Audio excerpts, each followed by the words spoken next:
मेरी मुट्ठी में सुलगती रेत रखकर चल दिया। कितने कुंभ के नाम पर हम क्या हुए, एक साथ हुए तो भीड़ हुई। भीड़ में क्या हुआ, मिसमैनेजमेंट हुआ, भगदड़ मची। भगदड़ के बाद क्या हुआ, मौत हो। मेरे आंखों के सामने एक 8 साल की बच्ची ने मेरे आंखों के सामने दम तोड़ दिया। एक बच्ची का बैग से गला दब गया। मैंने उसको यहाँ पे उठाया और बाहर तक मैं उसको लेके आया। यहाँ से कम 20 एम्बुलेंस तो हम लोगों ने जाते देखा।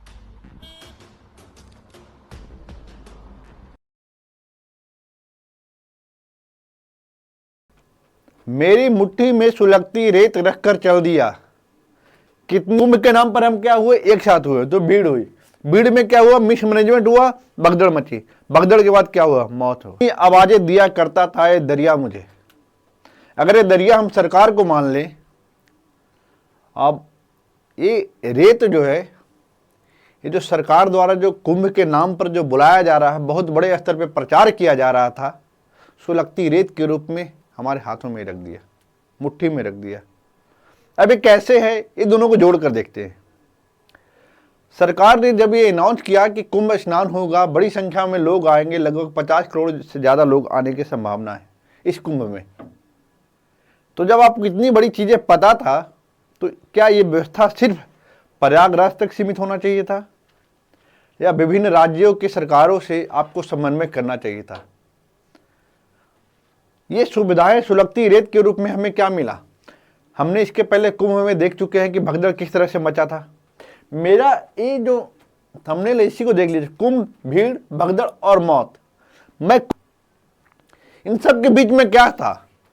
इस सब के बीच में केंद्र में जो था वो एक आस्था था, कुंभ स्नान करना, जो लगभग कहा जा रहा है 144 सालों के बाद आया है, वर्षों के बाद आया है। तो हर कोई चाहता है कि इस आस्था में डुबकी हम भी लगाएं, ये आस्था की डुबकी हम भी लगाएं, तो लगाने के लिए लोग जा रहे थे। अब बात सिर्फ हम कुंभ की आज नहीं करेंगे, आज हम सिर्फ बात करेंगे जो नई दिल्ली रेलवे स्टेशन पर जो ये भगदड़ मची, जिसमें लगभग 18 लोगों की मृत्यु हो गई, इसके पीछे क्या कारण थे, सरकार यहां क्यों विफल रही, भीड़ क्यों अनियंत्रित हुआ, इस सबको समझने का प्रयास करेंगे। और आपको तय करना है कि इसके लिए जिम्मेदार कौन है, जिम्मेदार कौन है, ये आपको तय करना पड़ेगा। क्योंकि हम जिस डेमोक्रेसी में रहते हैं, जिस कंट्री में रहते हैं, वहाँ लोकतंत्र है, और जहाँ लोगों द्वारा बनाई गई सरकार जब लोगों के काम में को सुविधा ना देकर अब असुविधाओं के नाम पर, या यूं कहें कि सरकार ने सुविधा दिया नहीं, जिस कारण इस तरह की भगदड़ मची और मौत हुए, जिसकी जिंदगी गए, जो उस पर निर्भर थे, उनके परिवारों के साथ क्या होगा, वो सारी चीज़ों को हम समझने का प्रयास करेंगे। और इसके पीछे क्या हुआ, क्या कारण थे, उसको समझते हैं। उसके पहले एक वीडियो देखते हैं कि वहाँ के लोगों ने क्या कहा। 14 नंबर प्लेटफॉर्म पर गाड़ी आई प्रयागराज की, इतना भगदड़ बचा। मेरे आंखों के सामने एक 8 साल की बच्ची ने मेरे आंखों के सामने दम तोड़ दिया। एक बच्ची का बैग से गला दब गया। मैंने उसको यहाँ पे उठाया और बाहर तक मैं उसको लेके आया। यहाँ से कम 20 एम्बुलेंस तो हम लोगों ने जाते देखा। जो मैंने अपने आंखों से देखा, आ रहा हूं पूरे प्लेटफॉर्म पे एक पुलिस कि बात ये थी कि लगभग प्लेटफॉर्म नंबर 13, 14, 15, 16, ये जो अजमेरी गेट की तरफ से जाने का ये प्लेटफॉर्म है। तो आप जब देखेंगे कि जब अजमेरी गेट से जाएंगे तो 16 नंबर प्लेटफॉर्म पहले आता है, उसके बाद 15, 14, 13 ऐसे। तो शुरुआत में क्या था कि जो कुछ ट्रेन थी जो प्लेटफॉर्म नंबर 14 पे आने वाला था, लेकिन अचानक से क्या होता है, उस प्लेटफॉर्म नंबर को चेंज करके दूसरे प्लेटफॉर्म पे ट्रांसफर कर दिया जाता है, जिसके कारण एक प्लेटफॉर्म के लोग दूसरे प्लेटफॉर्म पे आना शुरू कर देते हैं। लेकिन इसके पहले यह होता है कि राजधानी जैसी ट्रेनें, जो भुवनेश्वर राजधानी थी, वो ट्रेन थोड़ा डिले से चल रहा था, जिसके कारण क्या था, उसके पैसेंजर भी पहले आ चुके थे, तो भीड़ पहले से वहाँ पर थी। दूसरी तरफ दूसरे प्लेटफॉर्म से जो पूरे एक ट्रेन की जो पैसेंजर थे, दूसरे प्लेटफॉर्म पे आना शुरू कर दिए। देखा जितने भी ब्रिज है, जो फ्लाईओवर, जो रेलवे का ब्रिज है, वो क्या होता है, सारा पैसेंजर से फुल हो जाता है। और चश्मदीद जो बोल रहे हैं, वहाँ बिल्कुल खड़ा होने का भी जगह नहीं था, एक के ऊपर लोग चढ़े हुए थे, बस किसी तरह वो प्लेटफॉर्म पर आकर सीट लेना चाह रहे थे। ये जो सीढ़ियाँ थी, जो जीने थी, जिससे आने वाले लोग जो दूसरे प्लेटफॉर्म पे आने वाले थे, उस पर इतनी भीड़ थी, अब प्लेटफॉर्म इतना भरा हुआ था कि सीढ़ियों से लोग नीचे उतरने के भर जगह नहीं था।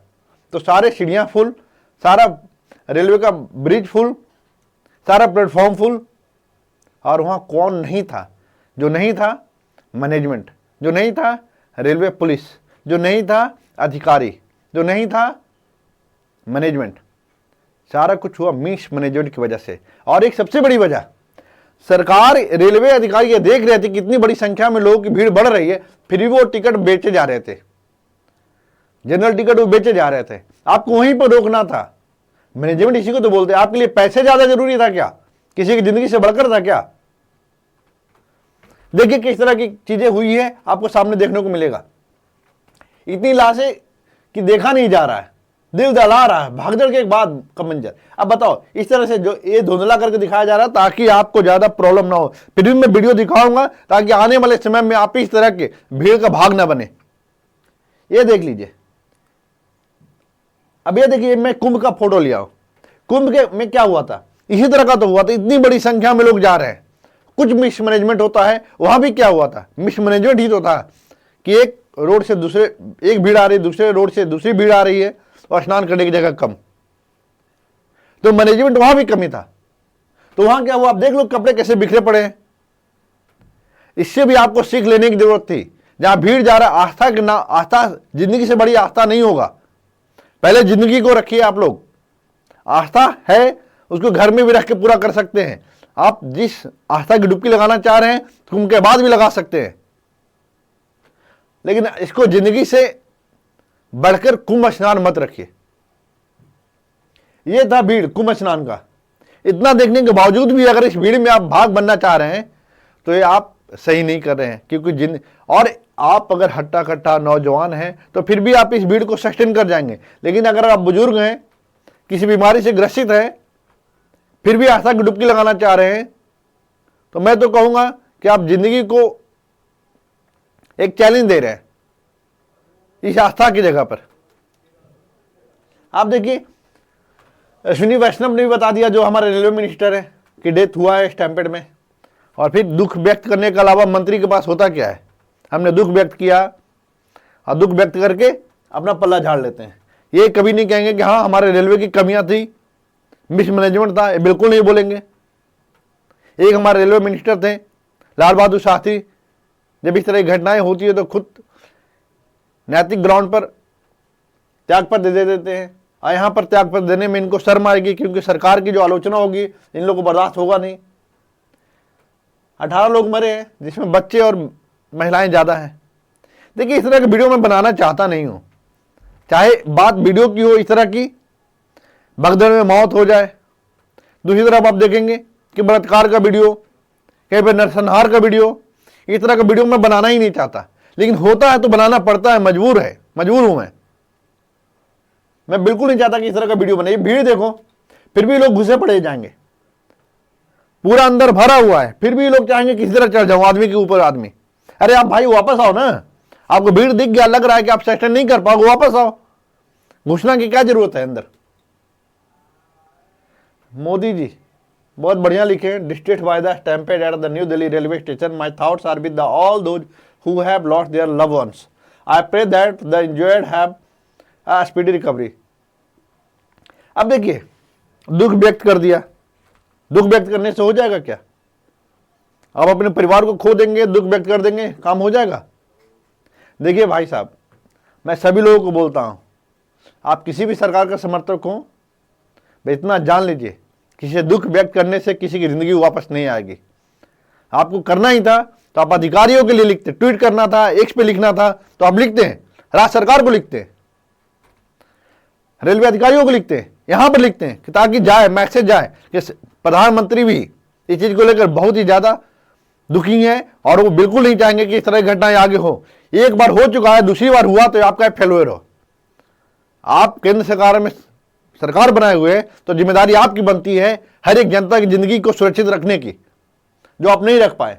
हाँ, ये मैं बिल्कुल कह रहा हूं कि इतनी बड़ी संख्या को नियंत्रण करना सरकार, केवल सरकार के बदौलत नहीं हो सकता, इसमें जनता का भी सहयोग जरूरी है। लेकिन यहां पर न मुझे आरपीएफ पुलिस एक दिखा, न अधिकारी दिखे, न कुछ ऐसा मैनेजमेंट दिखा जिससे भीड़ को कंट्रोल किया जा सकता था। मैं कुछ लोगों को तो मैं सुना हूं चैनल पर कि कोई लोग मैनेजमेंट करने वाले नहीं थे। लोग सामान्य दिनों में देखेंगे कि लोग लाइन में लग के अंदर जा रहे हैं, लेकिन ये ऐसी स्थिति थी कि लोग जैसे चाह रहे थे वैसे जा रहे थे, ना कोई पुलिस ना कोई मैनेजमेंट करने वाला था। सामान्य दिनों में देखेंगे कि जनरल डब्बा में चढ़ने वाले अगर कोई पैसेंजर है तो उसे पुलिस वाले आरपीएफ वाला नंबर में खड़ा करेंगे, उसे कुछ पैसे लेंगे और सीट दे देते, ऐसा होता है। लेकिन आज आपको देखने को नहीं मिला होगा, क्योंकि ये तो सरकार की नाकामयाबी है। वो बिल्कुल छोड़ दिए थे कि यार जाने दो, इतनी बड़ी भीड़ है, क्या ही होगा, जो होगा होगा। बहुत लोगों का यही कहना है कि कुंभ में क्या होता। कुछ मंत्री का बयान था, इतनी बड़ी अगर त्योहार मनाया जा रहा है तो कुछ लोगों की ऐसी घटनाएं होना लाजमी छोटी सी बात है। तो अब ऐसे लोगों को क्या ही कहना है। मोदी जी, दुख व्यक्त करने से ज्यादा आप ध्यान दीजिए कि लोग और ऐसी घटनाएं ना हो, राज्य सरकार से बातें करिए। अब बातें करके इस तरह की घटना ना हो, अगर ऐसी होती है तो आप उनसे बात करिए, स्ट्रिक्ट बात करिए। आपके लिए, आप लोगों के लिए हैं, लोग आपके लिए नहीं है। तो लोगों की जिंदगी को सुरक्षित रखने का जो रेस्पॉन्सिबिलिटी है वो आपकी है। कुछ वीडियो दिखा रहा हूं मैं, ये वीडियो देख के मैं आपको दुखी नहीं करना चाह रहा, लेकिन सिर्फ ये दिखाना चाह रहा हूं कि देखिए किस तरह की घटनाएं हो रही है। आगे जो आप कुंभ स्नान करने की बातें करें, भीड़ अभी लगातार जा रही है। अगर बुजुर्ग हैं, किसी बीमारी से ग्रसित हैं, फिर भी आपको लगता है कि भीड़ से आपको प्रॉब्लम है, तो आप उससे दूर रहिए। आस्था को थोड़ा दिन के लिए साइड रखिए, अब बाद में कर लीजिएगा। आस्था की जो डुबकी लगाना है वो बाद में देख लीजिए कैसे निकल रहा है। सारे कुली लोग कैसे जिंदगी मौत काली चीजें, मैं पूरा नहीं दिखाऊंगा, दूसरा देख लीजिए कैसे है, कैसे पड़े हुए हैं। कोई पूछने वाला नहीं है, ना कोई रेलवे का आएगा, आरपीएफ न कुछ आएगा। अब जब ये घटना घट जाती है, ये तो होता है ना जो मूवी में देखते हैं हम कि घटना जब घट जाती है तब पुलिस आती है, वही यहाँ हुआ है। घटना घटने का पहले इंतजार करते हैं भारत सरकार के अधिकारी, और जब घट जाती है तो बोल देते हैं कि नियंत्रण के इतनी ज्यादा भीड़ थी कि लोग प्रयास किया और नहीं हो पाया। तो आपकी पूरी तरह सरकार की विफलता है। अगर एक भी जनता की मृत्यु हो रही है तो आपकी विफलता है। और आपने क्या दे दिया भीख के रूप में, अरे आप मर गए, ठीक है 10 लाख ले जाओ। आप ज्यादा इंजोर्ड है, 2.5 लाख ले जाओ। उससे थोड़ा कम है इंजोर्ड, तो 1 लाख रुपया ले जाओ। क्या है, जिंदगी का ही कीमत है क्या आपके लिए? अगर ऐसी कीमत है, देखिए ये सब देख के आप अपनी विफलताओं को छुपा नहीं सकते। रिक्वेस्ट है भारत सरकार से, राज्य सरकार से, जिस राज्यों में किसी की भी सरकार है, जहां से भी जनता कुंभ के लिए आ रहे हैं, प्लीज मैनेजमेंट वहां पर रखिए। वहां से मैनेजमेंट सही होगा। और कोशिश करिए कि आपके राज्यों की जनता इस तरह से भीड़ के साथ ना बढ़े। कोशिश करिए कि जो कुंभ में जो न्यूज़ देख रहे हैं कुंभ से रिलेटेड, अगर भीड़ ज़्यादा हो रही है तो रुकने बोलिए। और आस्था की डुबकी बाद में भी लगा सकते हैं, क्योंकि आस्था जिंदगी से बड़ा नहीं होता। मैं यही कहना चाहता हूँ। और एक जो सबसे बड़ा बात, अब जो इसके कारण है वो मैं बता दूं, हुआ बात यही था कि प्लेटफॉर्म नंबर 13, 14, 15 की बात है। अचानक से प्लेटफॉर्म नंबर चेंज होता है। जिस प्लेटफॉर्म पे गाड़ी आने वाली होती है उस प्लेटफॉर्म का नंबर चेंज करके दूसरे प्लेटफॉर्म पे कर दिया जाता है। सारा पैसेंजर एक प्लेटफॉर्म से दूसरे प्लेटफॉर्म पे आने लगते हैं। भीड़ बढ़ जाती है एक प्लेटफॉर्म पे। जिस प्लेटफॉर्म पे लोग आ रहे हैं वहाँ पहले से एक ट्रेन डिले है, उसके पैसेंजर भी उस प्लेटफॉर्म पर हैं। तो इसी कारण भीड़ पूरी बढ़ जाती है, पूरा ट्रैफिक जैम हो जाता है पूरे प्लेटफॉर्म पे। हर एक प्लेटफॉर्म फुल है और इस तरह से भीड़ बढ़ती है। लोग गिरते हैं, एक के ऊपर एक चढ़ते जाते हैं, क्योंकि लोगों की अपनी ज़िंदगी बचाना है, दूसरे की ज़िंदगी से कोई मतलब नहीं है। चाहे उसके शरीर पर चढ़ जाए, उसके चेहरे पर चढ़ जाए, किसी की मृत्यु हो जाए, फर्क नहीं पड़ता। मैंने वीडियो में दिखाया कि एक 8 साल की बच्ची कैसे एक व्यक्ति के सामने दम तोड़ देती है, और दृश्य कितना भयावह होगा। वो व्यक्ति कितने दिन तक उस दृश्य को भूल नहीं पाएगा, आप सोचो। तो मैं सभी सरकारों से अनुरोध करता हूँ, प्लीज़ इस तरह की घटनाएं होने से रोकिए। आप मैनेजमेंट करिए। और आप जो बार बार कुंभ बुला रहे हैं, अब रोकिए सबको, बोलिए कि आप घर में रहें, आस्था की डुबकी वहीं से लगाए। आप जो कर सकते हैं करिए। अगर मैनेजमेंट नहीं कर पा रहे हैं, आपका मैनेजमेंट इसी तरह होते रहेगा तो मौत होती रहेगी। और सारे कुछ आप पर है। मैं यहाँ की जनता को, भारत की जनता को मैं बोलता हूँ, नागरिकों को बोलता हूँ कि सब कुछ आपके ऊपर है कि आप क्या निर्णय लेते हैं। मैंने सब कुछ बता दिया, क्या दिखा, क्या हुआ। कुछ लोगों ने बोला है, जो वहाँ पर देखने वाले लोग थे, कि ये 18 नहीं, इससे कई ज़्यादा संख्या है मरने वालों की। सच क्या सामने आया तो आपके सामने लेकर आऊँगा। व्यथित हूँ, दुखी हूँ। मैं नहीं चाहता कि इस तरह की घटनाएं और हों। Thank you so much.